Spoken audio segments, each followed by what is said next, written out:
அப்பா அம்மா இங்கே இல்லை, இறந்துட்டாங்க. ஒரு அக்கா ஒன்று இருக்குது. அக்காவுக்கு கல்யாணம் பண்ண சிறப்பேன். எனக்கு வீடு வாசல் சொத்தெல்லாம் எங்கள் அப்பா எழுதி வச்சு போனார். அதெல்லாம் பறிக்கணும் அப்படின்னு சொல்லிட்டு எங்கள் மாமா எனக்கு சேவினை பண்ண ஒரு காரணத்தினால திருவண்ணாமலையில் முதல்ல திருவண்ணாமலையில் ஒரு 8 மாதம் இருந்து அங்கே எதுவுமே எனக்கு நடக்கிற மாதிரி தெரியல. அதனால் கிளம்பி என்ன பண்ணேன், வேலூருக்கு வந்துட்டேன். வேலூர் ஹோட்டலில் ஒரு 4 மாதம் இருந்து அதுக்கப்புறமா என்ன பண்ணேன், தங்க இடம் இல்லை, மழை வருது, குளிர் காலம், என்ன பண்ணுறதுன்னு தெரியாது. வரப்போகிறவங்க தான் சாப்பாடு கொடுத்துன்னு இருந்தாங்க அப்படின்னு சொல்லிட்டு 4 மாதமாக மகராவரம் பஸ் ஸ்டாண்டு இங்கே தங்கி இருந்தேன். வரப்போகிறவங்க சாப்பாடு கொடுப்பாங்க, போர்வை கொடுப்பாங்க. நான் துணி மணி எதுவுமே கொடுக்கல. இது போட்டு 6 மாதம் ஆயிடுச்சு, எனக்கு எதுவுமே இல்லை.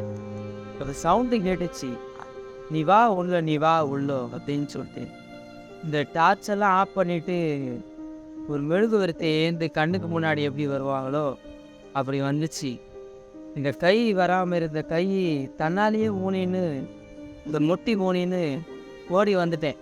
ஒரு 4 வருஷமாக இருக்கும். காலு வராது.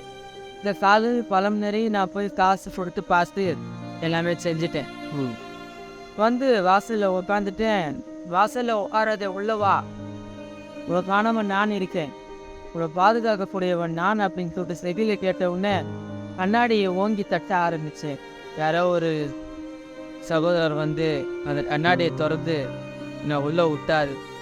உடனே என்னை பார்த்து நான் உள்ளே வந்த உடனே எனக்கு ஒரு உணர்வு வந்துச்சு.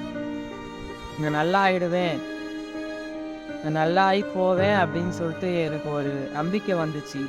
சேரில் உட்கார்ந்த உடனே தான் எனக்கு என் சேரில் உட்கார வச்சதை மட்டும் தான் எனக்கு தெரியும்.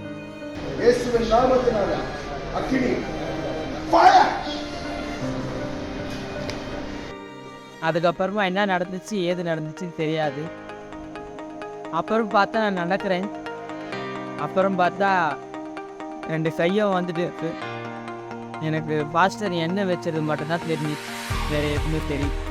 ஐயா மூலியமாக ஏசப்பா அவர் மேலே இறங்கி ஏற்றுலே எனக்கு ஒரு விடுதலை கொடுத்த மாதிரி எனக்கு.